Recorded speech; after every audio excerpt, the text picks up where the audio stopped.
ચાલો વિદ્યાર્થી મિત્રો, જય સ્વામિનારાયણ, જય શ્રી કૃષ્ણ. ચાલો મિત્રો, આપણે લાસ્ટ પીરિયડની અંદર પારિભાષિક શબ્દો નંબર 17 સુધી ભણ્યા. આજે નંબર 18, શબ્દ નંબર 18. જુઓ, શબ્દ નંબર 18 છે આવકો. આવક. મિત્રો, ધંધાકીય એકમમાં જો આવક ન હોય તો એ ધંધાકીય એકમની કલ્પના કરી શકાતી નથી. એટલે આવકો એ ધંધાનું મુખ્ય પરિબળ છે. એટલે આવકોનો અર્થ શું થાય? ઘણી વાર આપણે એવો શબ્દ ઘટાવતા હોઈએ છીએ કે ધંધાને કોઈ પણ નાણાં મળે તો એને આવક કહેવાય. વાત સાચી છે, પણ એને હિસાબી શબ્દ કઈ રીતે પ્રયોજવામાં આવે છે એની વાત કરીએ. તો આવક શબ્દનો અર્થ શરૂઆત કરીએ. ધંધા દ્વારા કોઈ પણ વ્યવહારને પરિણામે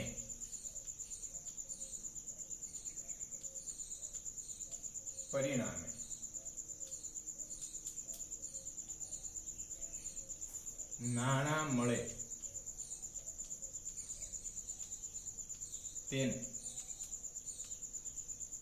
આવકો કહે છે. ધંધા દ્વારા કોઈ પણ વ્યવહારને પરિણામે નાણાં મળે તેને આવકો કહે છે.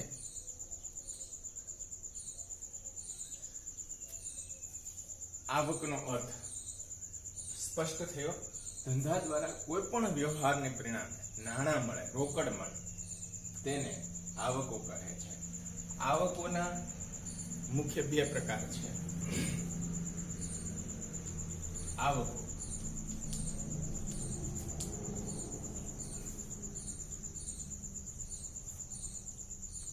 એક મૂડી આવકો અને બીજું છે મહેસૂલી આવકો.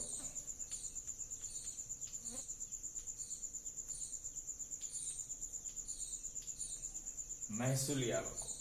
આ મૂડી આવકો જે છે એ અનિયમિત આવકો છે. અનિયમિત.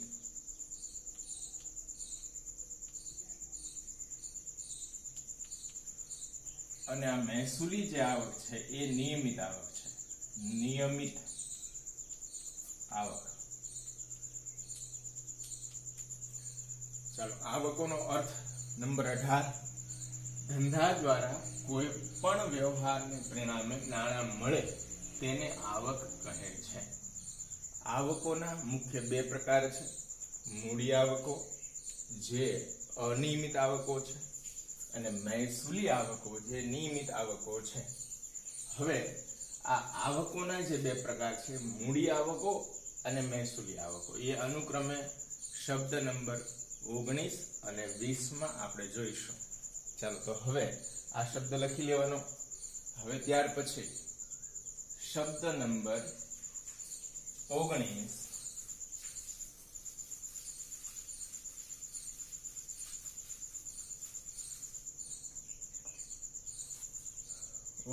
નંબર મૂડી આવકો. મૂડી આવકો અથવા મૂડી આવક પણ કહેવાય. એનો અર્થ લખીએ, જે આવક ધંધાને નિયમિત રીતે મળતી ન હોય અને જે આવકનો લાભ ધંધાને લાંબા સમય સુધી સુધી. અહીંયા લાંબો સમય એટલે 1 વર્ષથી વધુ, 1 વર્ષથી વધુ લાંબા સમય સુધી એટલે કે 1 વર્ષથી વધુ લાંબા સમય સુધી મળતો હોય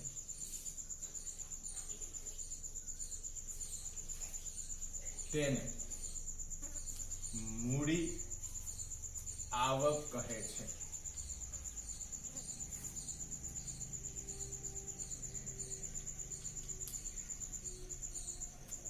દાખલા તરીકે કાયમી મિલકત વેચાણની આવક. કાયમી મિલકત વેચાણની આવક શેર કે ડિબેન્ચર બહાર પાડતા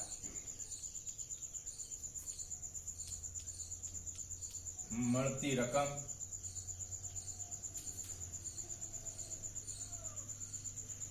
શેર કે ડિબેન્ચર બહાર પાડતા મળતી રકમ બેંક કે અન્ય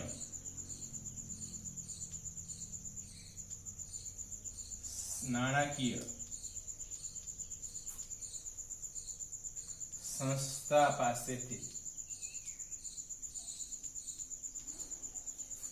લોન દ્વારા મળતી રકમ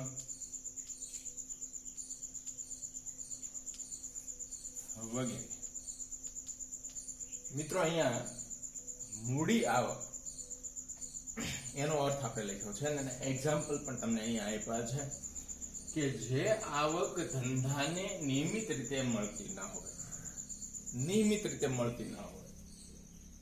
અને જે આવકનો લાભ ધંધાને લાંબા સમય સુધી મળતો હોય, લાંબો સમય એટલે 1 વર્ષથી વધુ મળતો હોય તેને મૂડી આવક કહે છે.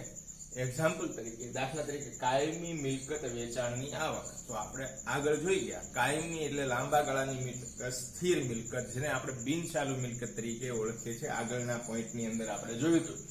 તો આ જે મિલકતો છે જેમાં જમીન છે, મકાન, યંત્રો, ફર્નિચર, ઘણીવાર એવું હોય પેટન્ટ, ટ્રેડમાર્ક વગેરે, આનું વેચાણ વારે વારે થતું નથી કારણ કે આવી મિલકતો જે છે એ ધંધામાં લાંબા ગાળા સુધી ઉપયોગમાં આવે છે. એનો હેતુ ધંધામાં ખરીદ વેચાણનો નથી, ધંધાની પ્રવૃત્તિમાં મદદરૂપ થવાનો છે. આવી જે મિલકતો જે છે એને વેચતા જે નાણાં મળે તેને મૂડી આવક કહેવાય. શેર કે ડિબેન્ચર બહાર પાડતા મળતી આવક કંપની સ્વરૂપ હોય.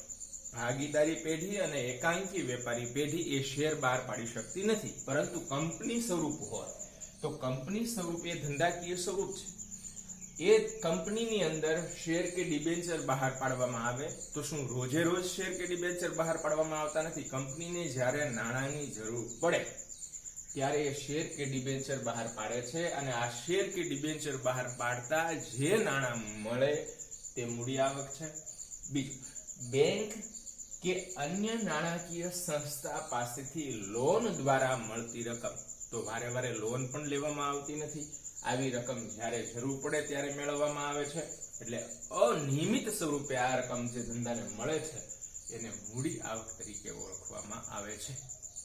આ આવકો જે છે એ ધંધાની પ્રવૃત્તિમાંથી ઉદ્ભવતી નથી કારણ કે આ આવકો બહારના સ્ત્રોત દ્વારા એને ધંધાકીય ક્ષેત્રે મેળવવામાં આવે છે અને એ જે આવક છે એનો ઉપયોગ ધંધામાં કરવામાં આવે છે. પરંતુ આ જે આવકો છે એ ધંધાને લાંબા ગાળા સુધી ઉપયોગમાં આવે છે.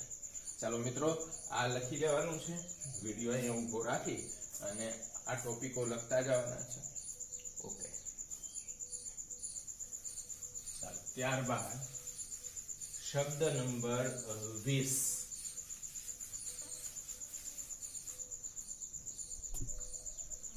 20 નંબર મહેસૂલી આવક.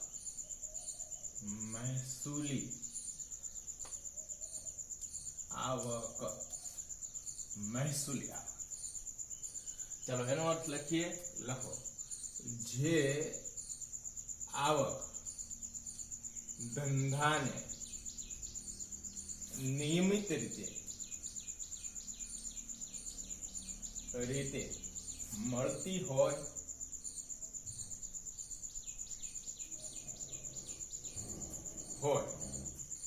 તેમજ જે આવકનો લાભ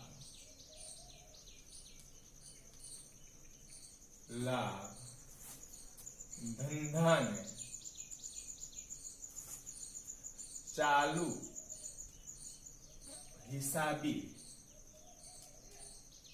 ચાલુ હિસાબી વર્ષ પૂરતો જ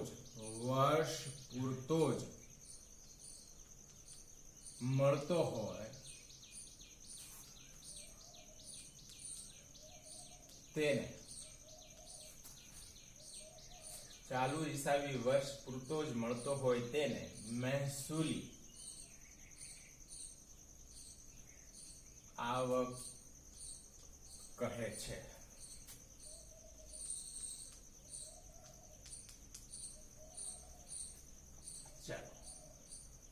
અર્થ છે મહેસૂલી આવકનો જે આવક ધંધાને નિયમિત રીતે જે આવક ધંધાને નિયમિત રીતે મળતી હોય તેમજ જે આવકનો લાભ ધંધાને ચાલુ હિસાબી વર્ષ પૂરતો એટલે કે એક વર્ષ માટે ચાલુ હિસાબી વર્ષ પૂરતો જ મળતો હોય તેને મહેસૂલી આવક કહે છે. દાખલા તરીકે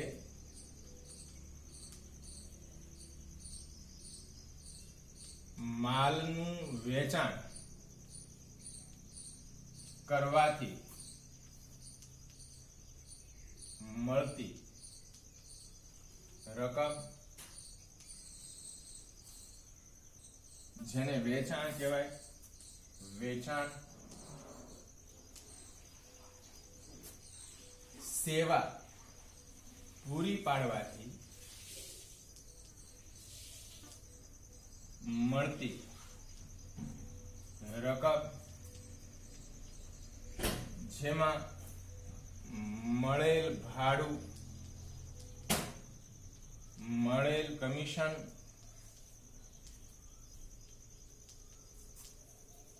મળેલ દલાલી કે આડત,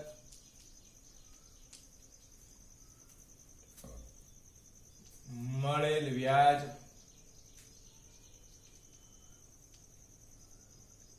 ડિવિડન્ડ વગેરે.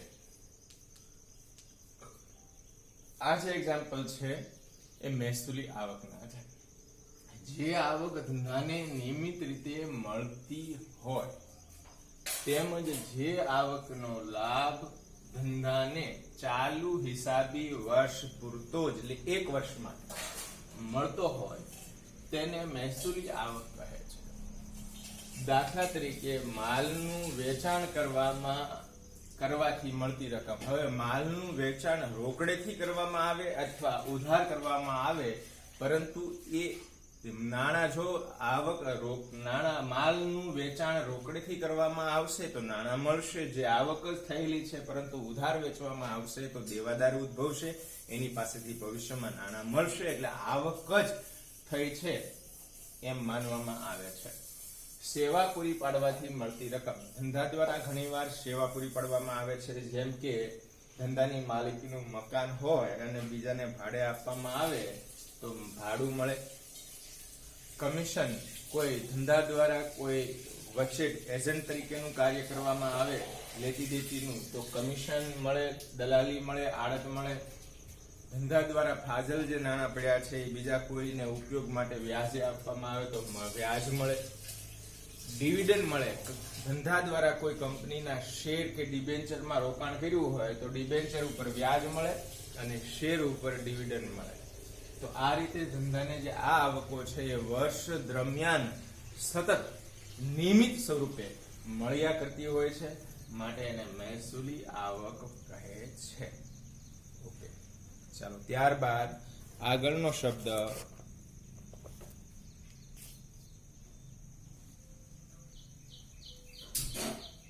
આ લખી લેવાનું છે.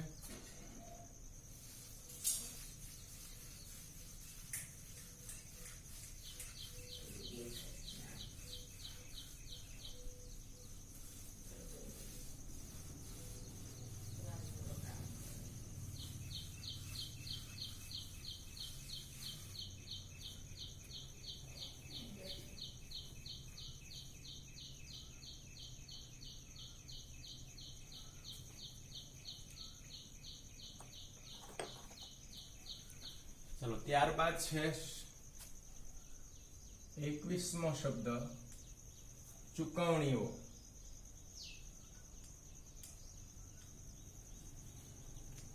ચુકવણીઓ. ચલો ચુકવણીઓ નો અર્થ આપણે લખીએ. ધંધા દ્વારા કરવામાં આવે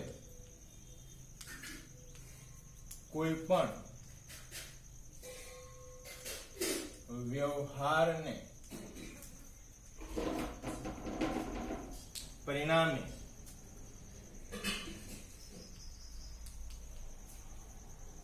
નાણાં ચૂકવવામાં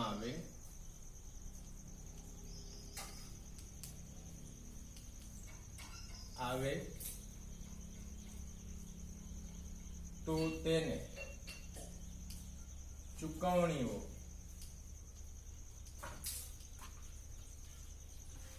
કે જાવકો કહે છે.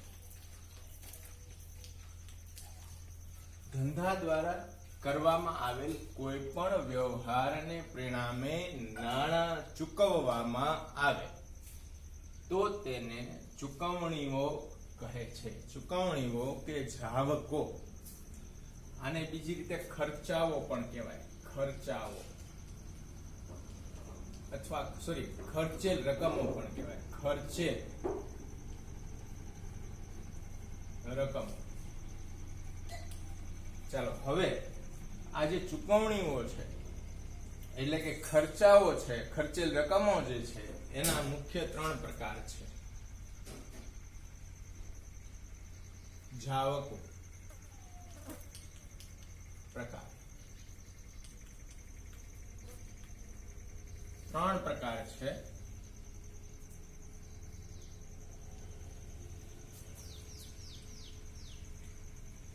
એક છે મૂડી ખર્ચાઓ, એને મૂડી જાવકો પણ કહેવાય. મહેસૂલી ખર્ચાઓ,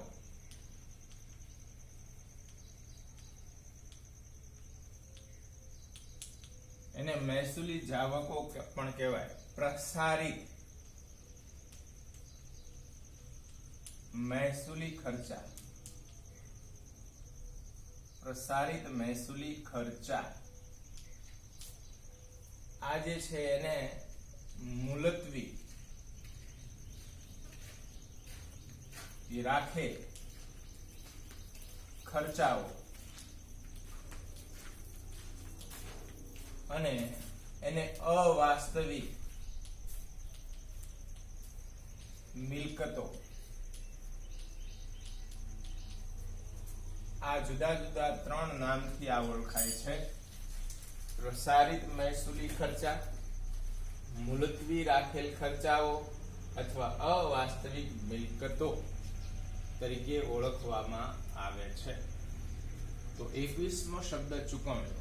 ધંધા દ્વારા કરવામાં આવેલ કોઈ પણ વ્યવહારને પરિણામે નાણાં મળે, નાણાં ચૂકવવામાં આવે તો તેને ચુકવણીઓ કે જાવકો કહે છે. જાવકો મતલબ ખર્ચેલ રકમો કે ખર્ચાઓ તરીકે ઓળખવામાં આવે છે, જે આગળ આપણે અભ્યાસ કરીશું. જાવકોના પ્રકારો. જાવકો એટલે ખર્ચાના પ્રકારો 3 છે. એ મૂડી ખર્ચાઓ, મહેસૂલી ખર્ચાઓ અને પ્રસારિત મહેસૂલી ખર્ચાઓ. ચાલો હવે 21મો શબ્દ ચુકવણીઓ જોઈએ. હવે એના જે પ્રકારો જે છે એ હવે આગળના શબ્દ તરીકે 22, 23 અને 24 તરીકે આપણે આગળ જોઈશું. ચાલો આગળ 21 નંબર પછી 22 નંબર મૂડી ખર્ચાઓ.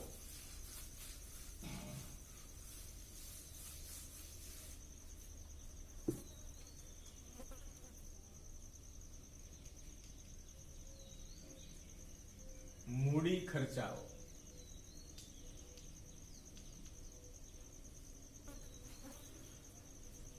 ચાલો મૂડી ખર્ચાઓ એનો અર્થ લખીએ જે ખર્ચ ધંધામાં નિયમિત રીતે થતો ન હોય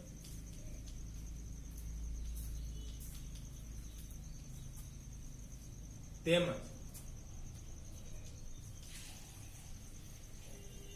જે ખર્ચનો લાભ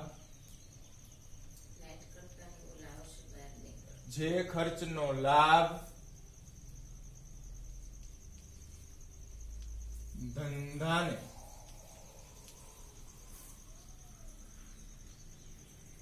લાંબા સમય સુધી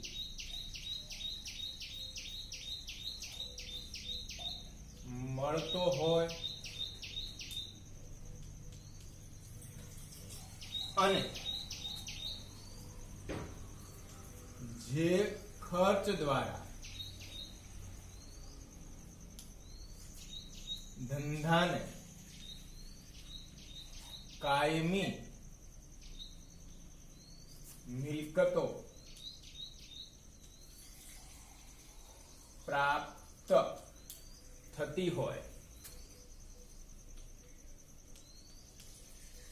તેને મૂડી ખર્ચ કહે છે.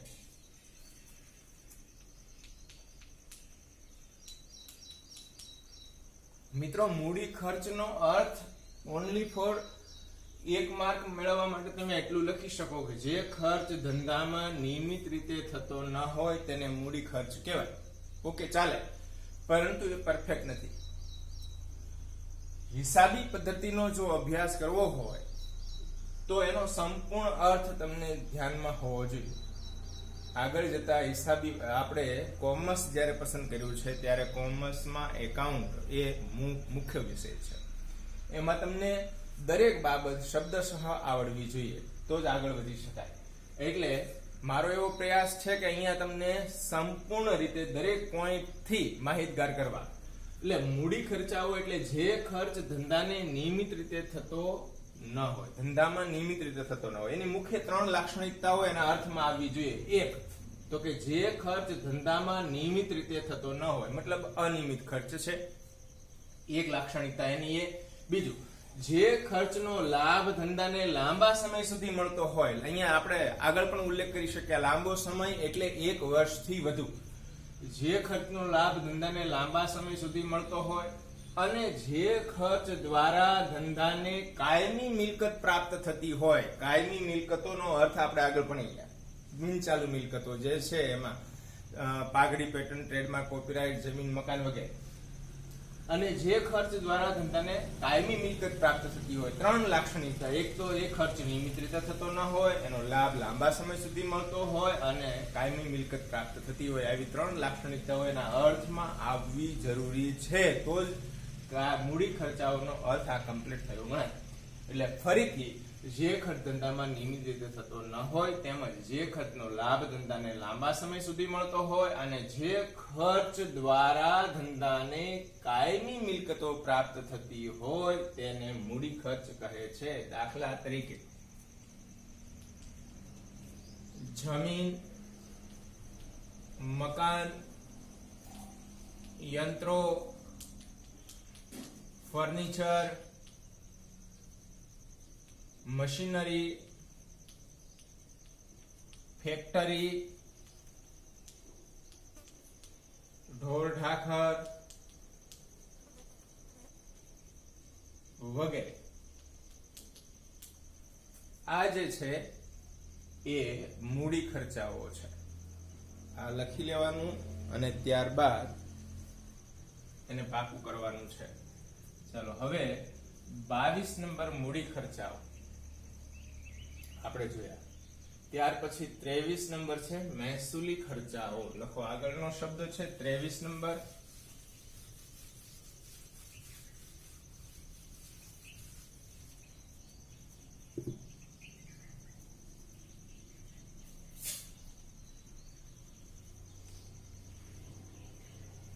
મહેસૂલી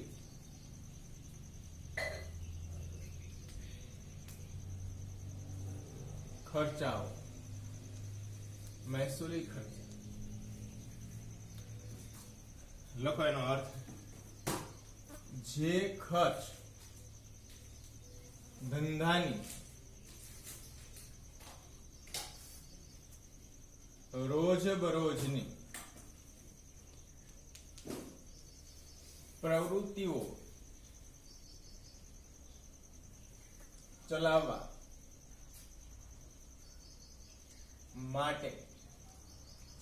માટે નિયમિત રીતે થતો હોય તેમજ જે ખર્ચનો લાભ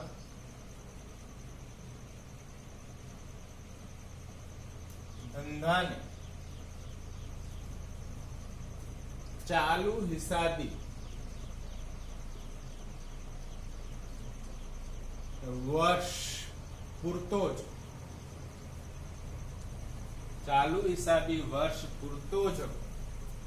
મળતો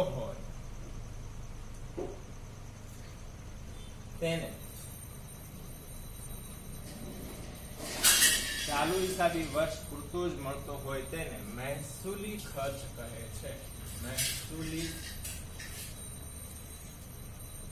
ખર્ચ કહે છે.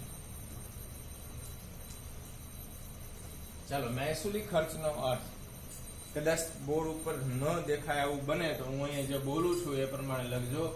જે ખર્ચ ધંધાની રોજબરોજની પ્રવૃત્તિઓ ચલાવવા માટે નિયમિત રીતે થતો હોય,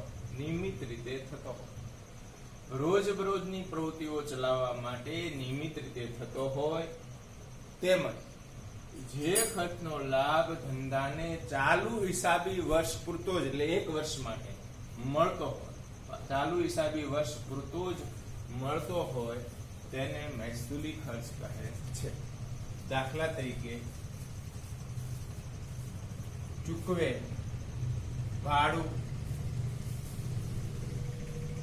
ચૂકવેલ કમિશન, ચૂકવેલ દલાલી, ચૂકવેલ વ્યાજ, માલની ખરીદી,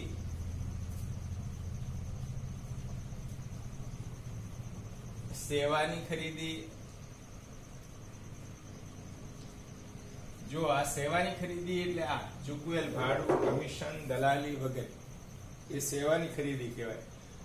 માલની ખરીદી એટલે ધંધામાં જે ખરીદ વેચાણ કરી નફો કમાવાય છે એવી વસ્તુ જે છે જેનું ખરીદ વેચાણ કરવામાં આવે છે એની ખરીદી કરવામાં આવે તો એને માલની ખરીદી કહેવાય. એ નિયમિત ધોરણે થતી હોય એટલે એને મહેસૂલી ખર્ચ કહેવાય. તો આ મહેસૂલી ખર્ચના એક્ઝામ્પલ છે.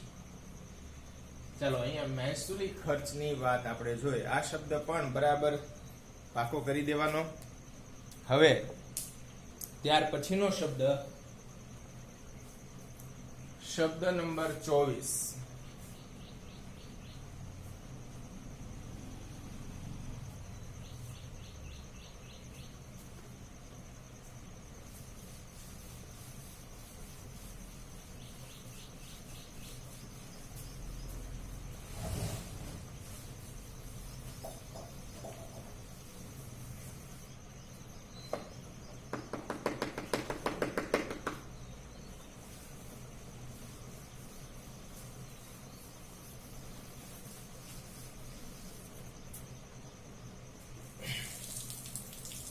નંબર પ્રસારિત મહેસૂલી ખર્ચા, મહેસૂલી ખર્ચ, પ્રસારિત મહેસૂલી ખર્ચ. તો એનો અર્થ, આનું બીજું નામ શું છે? તો કે અવાસ્તવિક મિલકતો. જો અવાસ્તવિક મિલકતો અને પ્રસારિત મહેસૂલી ખર્ચ એક્ઝામ્પલની દ્રષ્ટિએ બંને સરખા, પરંતુ અર્થની દ્રષ્ટિએ બંને અલગ અલગ. અવાસ્તવિક મિલકતનો અર્થ આપણે જોયો તો આગળ કે જે મિલકતો ભૌતિક સ્વરૂપ ધરાવતી ન હોય અને જેનું ઉપજ મૂલ્ય શૂન્ય છે, એટલે કે વેચવા જઈએ તો નાણાં ન મળે, આવા જે મિલકત જે છે અવાસ્તવિક મિલકત તરીકે ગણવામાં આવે છે. પરંતુ જ્યારે ખર્ચની વાત આવે છે ત્યારે પ્રસારિત મહેસૂલી ખર્ચ તરીકે આ એક્ઝામ્પલ આમાં જે આપ્યા હતા એ જ એક્ઝામ્પલ આમાં આવશે, પરંતુ અર્થ જુદો પડશે. એટલે પ્રસારિત મહેસૂલી ખર્ચનો અર્થ આપણે આ રીતે લખીશું. જો જે ખર્ચા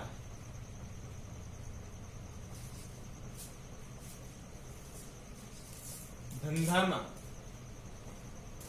મોટા પાયે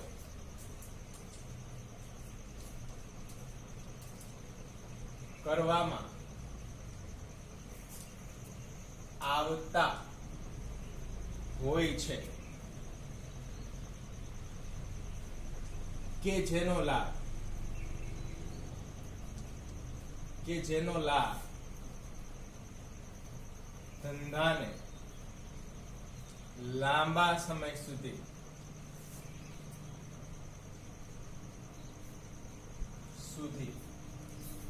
મળતો હોય છે.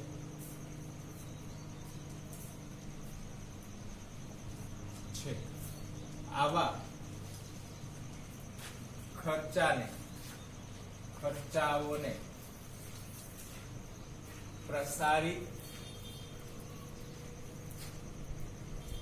મહેસૂલી ખર્ચા તરીકે ખર્ચા કહે છે.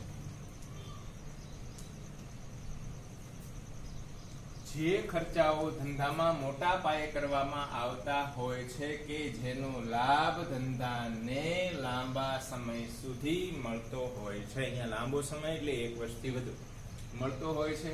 આવા ખર્ચાઓને પ્રસારિત મહેસૂલી ખર્ચા કહે છે. દાખલા તરીકે પ્રાથમિક ખર્ચ, સ્થાપના ખર્ચ,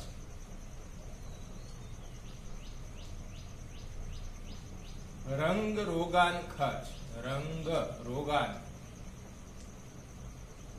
ખર્ચ, જૂની મિલકતને ચાલુ હાલતમાં લાવવાનો ખર્ચ, જાહેરાત ઝુંબેશ ખર્ચ,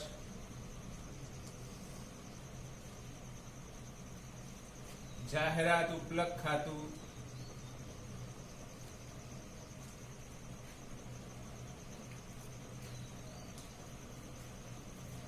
વગેરે. આ યાદી હજી લાંબી થઈ શકે. જો જે ખર્ચાઓ ધંધામાં મોટા પાયે કરવામાં આવતા હોય છે કે જેનો લાભ ધંધાને લાંબા સમય સુધી 1 વર્ષથી વધુ સમય માટે મળતો હોય છે, તેવા જે ખર્ચાઓ છે અને પ્રસારિત મહેસૂલી ખર્ચાઓ કહેવાય. દાખલા તરીકે પ્રાથમિક ખર્ચ, ધંધો સ્થાપવામાં આવે, ધંધાની સ્થાપના કરવામાં આવે ત્યારે જે પણ ખર્ચાઓ કરવામાં આવે એને સ્થાપના ખર્ચ કહેવાય. આ સ્થાપના ખર્ચ જે છે એ મોટા પાયે થતો હોય છે, પરંતુ એકવાર સ્થાપના કરી દીધી તો 1 વર્ષ માટે જ એનો લાભ નથી મળતો. ધંધો જ્યાં સુધી ચાલશે ત્યાં સુધી એનો લાભ મળશે. એટલે આવા ખર્ચનો લાભ લાંબા સમય સુધી મળતો હોય છે. સ્થાપના ખર્ચ. પ્રાથમિક ખર્ચ, પ્રાથમિક ધોરણે જ્યારે ધંધો શરૂ કરવાનો છે એની સાથે જે ખર્ચાઓ કરવામાં આવે પ્રાથમિક ધોરણે એટલે પ્રાથમિક ખર્ચ કહેવાય.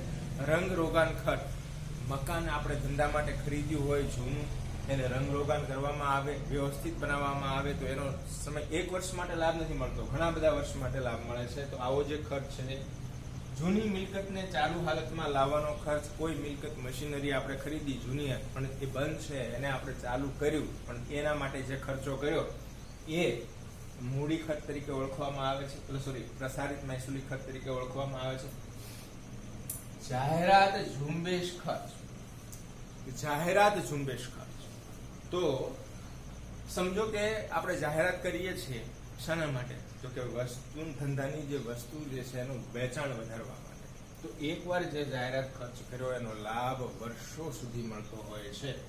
પછી જાહેરાત ઉપલબ્ધ ખાતું, આ જાહેરાત ઝુંબેશની રકમને ઘણીવાર જાહેરાત ઉપલબ્ધ ખાતું પણ નામથી ઓળખવામાં આવે છે, એના તરીકે નોંધવામાં આવે છે. જાહેરાત ખર્ચનો જે રકમ છે એને જાહેરાત ઉપલબ્ધ ખાતે પણ નોંધવામાં આવતી હોય છે. તો આ બે એકબીજાના પર્યાય તરીકે ઉપયોગમાં આવે છે. પરંતુ ટૂંકમાં જાહેરાત ખર્ચનો લાભ ધંધાને લાંબા સમય સુધી મળતો હોય છે. તો આવા જે ખર્ચાઓ છે એ એક જ વર્ષના નફા નુકસાન ખાતે જો ઉધારવામાં આવે તો એ વર્ષે ખોટ બતાવશે અને બીજા વર્ષે નફો પણ બતાવશે. એટલે કે આવા જે ખર્ચાઓ છે એને વિવિધ વર્ષોમાં સરખા ભાગે વેચવામાં આવે છે. એટલે એને પ્રસાર કરવો, દરેક વર્ષની અંદર એના સરખા ભાગે વેચણી કરીને અને એ વર્ષની આવક સામે આ ખર્ચને મેળવી લેવામાં આવે છે. એટલે એને પ્રસારિત મહેસૂલી ખર્ચ તરીકે ઓળખવામાં આવે છે. વિવિધ વર્ષમાં એનું વેચણી કરવામાં આવે, પ્રસાર કરવામાં આવે છે, પ્રસારિત કરી દેવામાં આવે છે, માટે એને પ્રસારિત મહેસૂલી ખર્ચ કહેવાય છે. ચાલો, અહીંયા 24 શબ્દ સુધી આપણે ખર્ચના પ્રકાર સુધી ભણ્યા. હવે આગળનો જે પણ અભ્યાસ છે એ આપણે આવતા પીરિયડમાં ભણીશું, એટલે કે શબ્દ નંબર 25 થી શરૂઆત કરીશું. ઓકે.